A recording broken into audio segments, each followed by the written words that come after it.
Welcome to the Natural Super Kids podcast, where you will discover practical strategies to inspire you to boost the health and nutrition of your kids. I'm Jessica Donovan, a qualified naturopath specialising in kids' health, and I want to make it as easy as possible for you to raise healthy and happy kids. Let's get into it.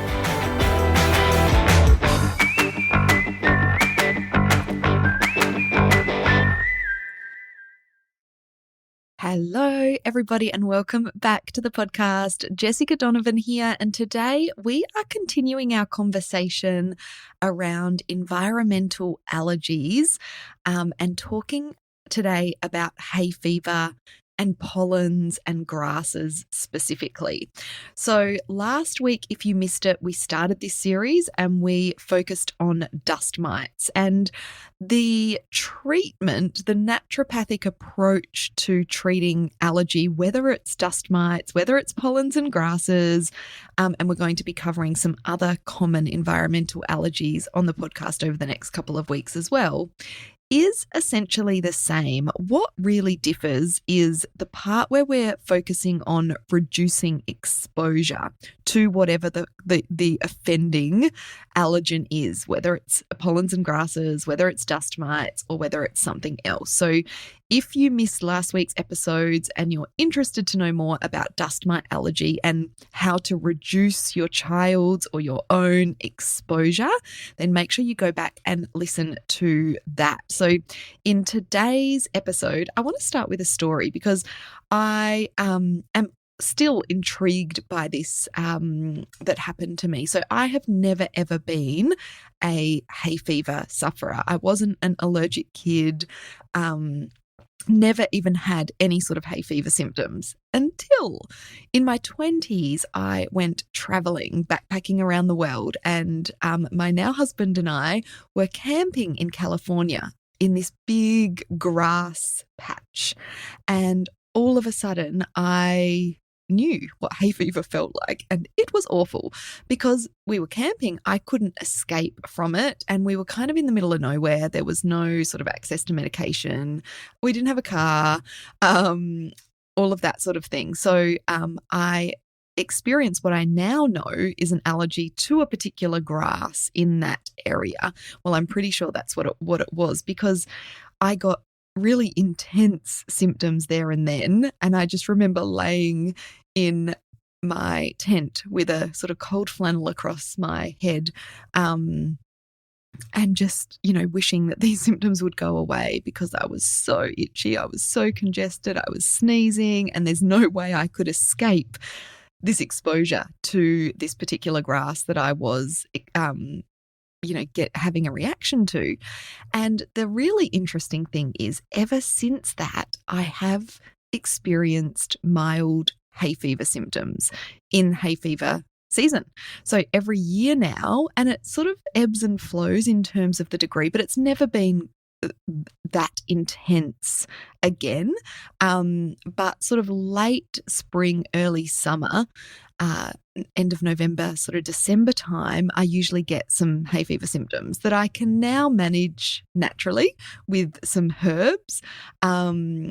But it's just so interesting how we can suddenly develop hay fever symptoms and develop hay fever and develop allergies to certain things. And whether it was that I'd never been exposed to this, whatever was setting off my hay fever symptoms before, or whether I was just exposed, I was obviously in a new country that I'd never sort of been to before. So there could have been a new grass or pollen or something that I was reacting to, or whether it was the load, the amount of the particular grass or pollen that I was exposed to.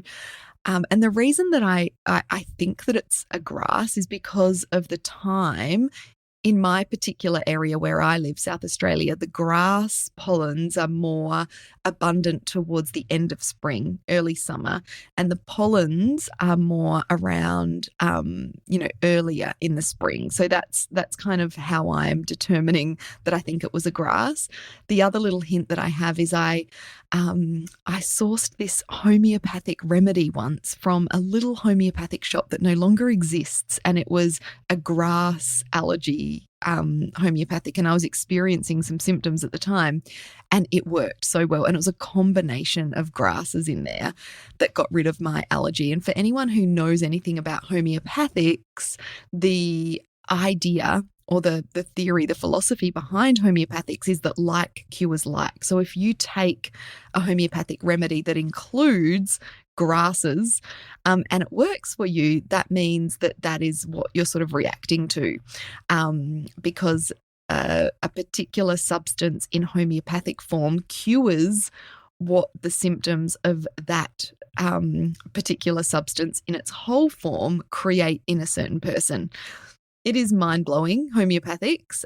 If you're a club member, we have some trainings and masterclasses and things in the club if you want to dive into that. But yeah, so that they were the kind of two hints that I had that I think I'm reacting to grasses here.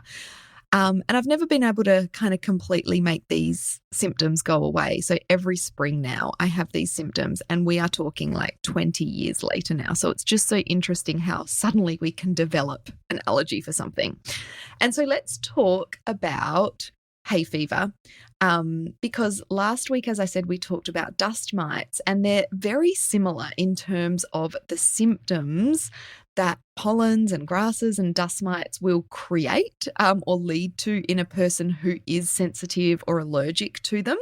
But there are some key ways that we can figure out, is it pollens and grasses or is it more dust mites? So the symptoms of hay fever, grass, pollen allergy include things like sneezing, nasal congestion, itchy, watery eyes, itchy throat, runny nose. Asthma can be exacerbated with hay fever and allergies to pollens and grasses. So a lot of asthmatics will find that particular time of the year, the spring, summer, their symptoms are worse because a lot of asthma is linked with these environmental allergies. Things like sinus headaches can also be a symptom. And eczema, this is often, again, a missing link when we're looking at kids with eczema, and we've worked on their diet and we've figured out their food triggers, if there are some. We've, optimized their gut microbiome, which we're going to be talking about in today's episode. We've somewhat got on top of the eczema, but there still seems to be triggers, and often they will be environmental. Last week, I talked about the link between dust mite allergy and eczema, but pollens and grasses can also exacerbate eczema. So if you have a child that's eczema gets worse in spring and summer, then that is a hint that they, have some, or they are reacting to pollens and grasses as well.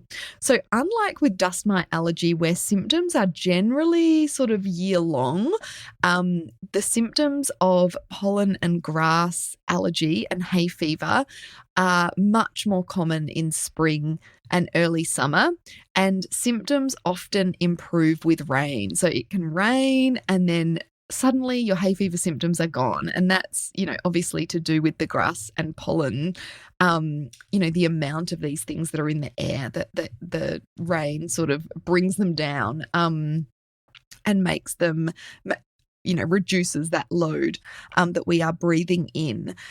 Usually people with hay fever know they have hay fever. It's not like, oh, what could this be? Because it always comes up in the spring and the summer. And we are now, as I'm recording this, a few days into spring. When this goes live, we'll be a week or more into spring. And so hay fever symptoms are probably already around for certain people. And, if we can start to work on some of the things that we're going to be talking about towards the end of this episode earlier than spring, when spring hits, that can be gold, because a lot of hay fever sufferers forget, spring comes around and it's like, oh no, I forgot the pain of spring for my child or for me. And so if we can start to work on it, towards the end of winter, then that is going to help our system get ready for that onslaught of exposure to pollens and grasses that happens within the environment in spring and summer. So as I talked about with dust mite allergy last week, one of the really key things that we want to be focusing on is reducing exposure to pollens and grasses. Now, this is not easy because, they're in our atmosphere. We can't lock our kids up. And even indoors, we can be exposed to pollens and grasses. So let me just run through a few key points that can make a really big difference to help reduce that exposure to pollens and grasses for your hay fever sufferers in your family. So the first thing we can do is to close windows, doors, and entry points into the home, especially on windy days and hot, dry, windy days particularly. Now, I'm all for opening the house up, letting the fresh air in. That does wonders for our the toxic load in our home environment. I'm always opening my kids' bedroom windows because my 13-year-old daughter is at that age where I cannot completely control her access to fragrances anymore. Oh, it's the bane of my existence at the moment. Teenage girls, they love these fragrancy things, and I've worked so hard to eliminate all artificial fragrances from my home. But I walk into her room, I'm like, I've kind of let that one ride within reason. So anyway, I'm always opening her windows. But if your kids are hay fever sufferers, closing doors and windows on those hot, dry, windy days can really help. To reduce pollen in the home, we can do things like showering after outdoor activities. So when we come home and we've been outside and the kids have been rolling around on the oval playing sport and they're hay fever sufferers, then, a quick shower to reduce that pollen load in the house can do wonders. We can damp brush pets before they enter the home if they're indoors. These things, I know it sounds like more things for us to do, but they can really make a difference to your kids' hay fever symptoms. Again, I'm all for hanging clothes outside. We actually don't have an indoor clothes dryer. We always hang our clothes, outside or over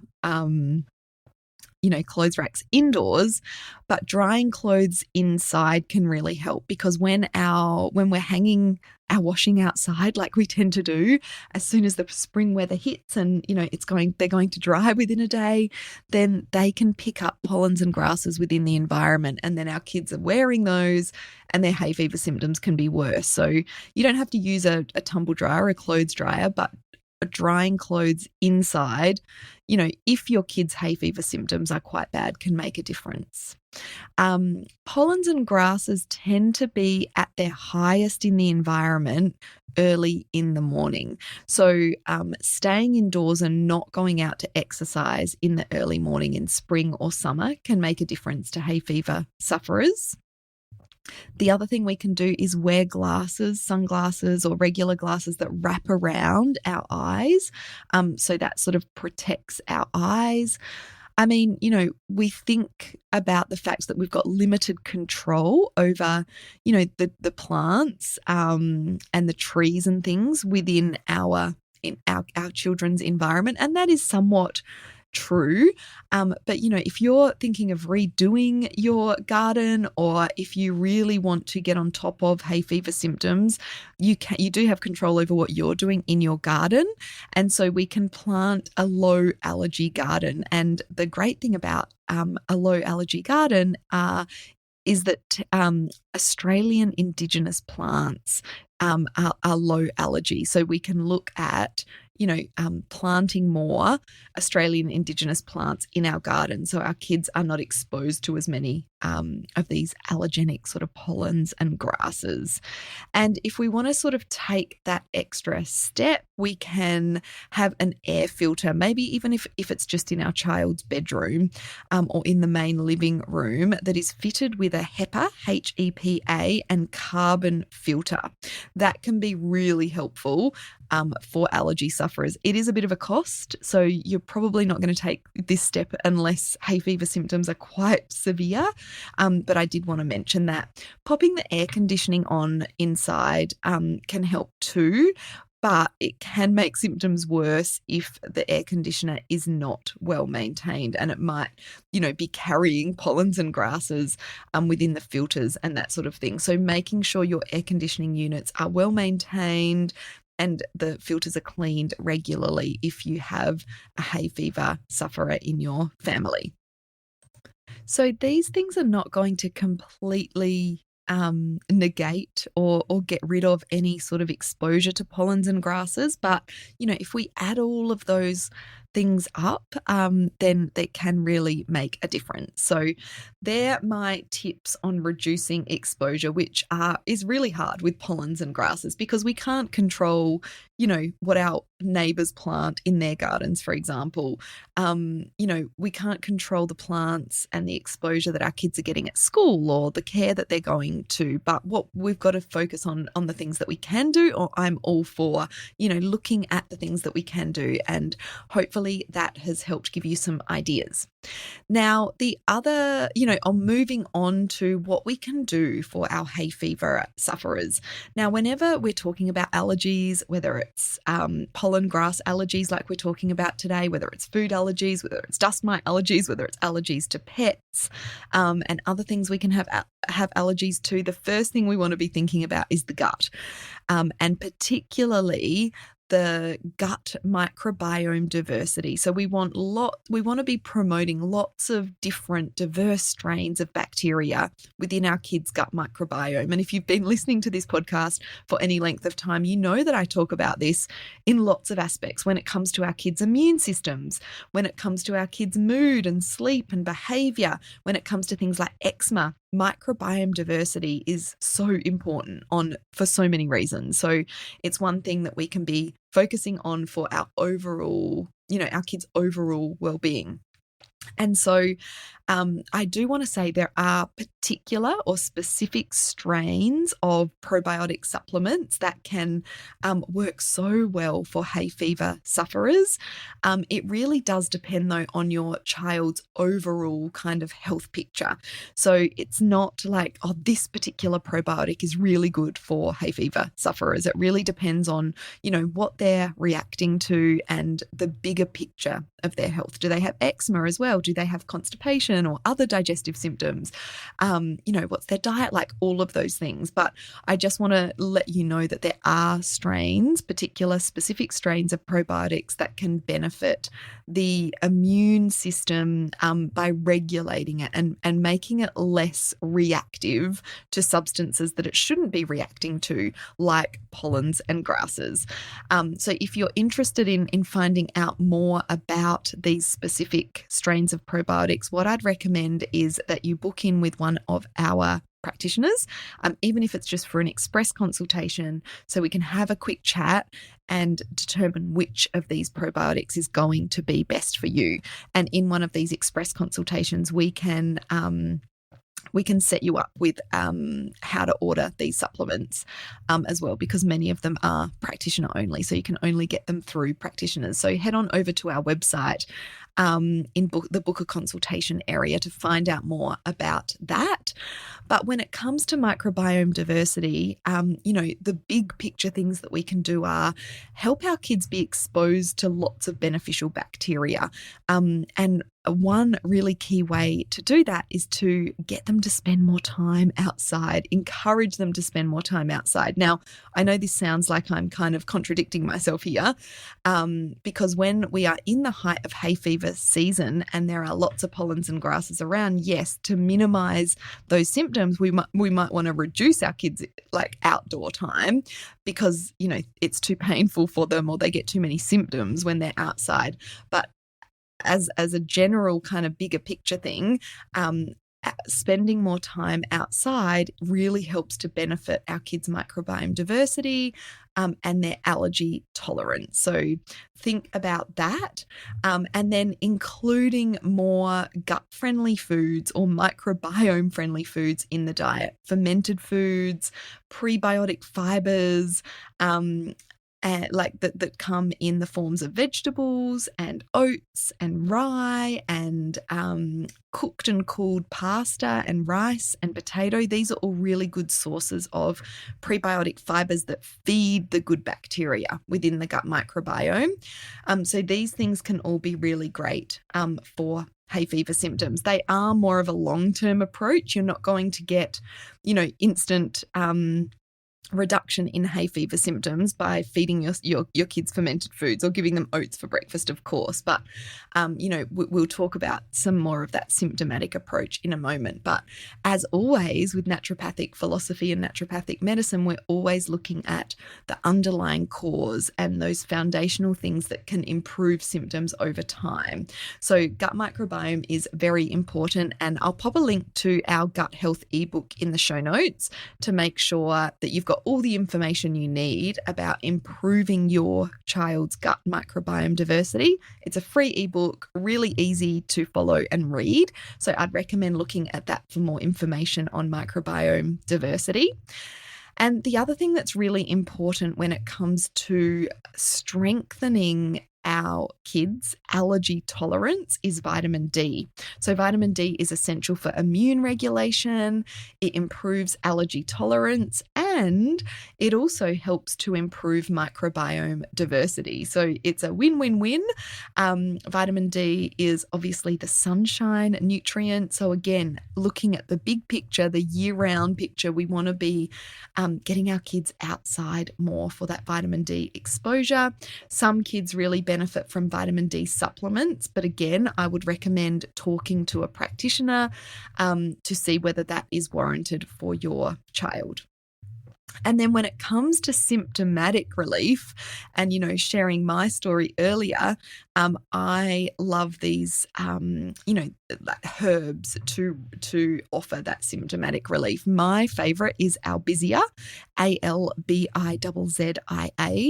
It really helps to reduce symptoms quite quickly, similar to an antihistamine would, but it's also helping to improve that allergy tolerance and reduce histamine release as well. I talked last week in the Dust My Allergy podcast about how pharmaceutical antihistamines, they sort of mop up the histamine that's already been released from the cells. But when we're looking at more natural antihistamines, such as Albizia, such as vitamin C, such as quercetin, which is another nutritional compound, many of these act by reducing that histamine release from mast cells, which are part of our immune system in the first place. So they're working that step in front of what a pharmaceutical antihistamine would. And so, things like vitamin C and quercetin and Albizia are brilliant for symptomatic relief, as well as, overall immune support as well. So I hope this has been really helpful. I would love to hear from you if you have any questions or if you've had any insights as I've been talking through these ways that you can reduce hay fever symptoms in your family. Reach out to me over on Instagram at Natural Super Kids and let me know whether you have a question or an insight you'd like to share. I love to hear from our podcast listeners over there. And I will be back next week continuing this conversation about environmental allergies. We are going to be talking over the next couple of weeks about asthma and also about mold, which is, something that really commonly affects our kids' immune systems and, overall well-being as well. Thanks so much for listening, and I will talk to you soon.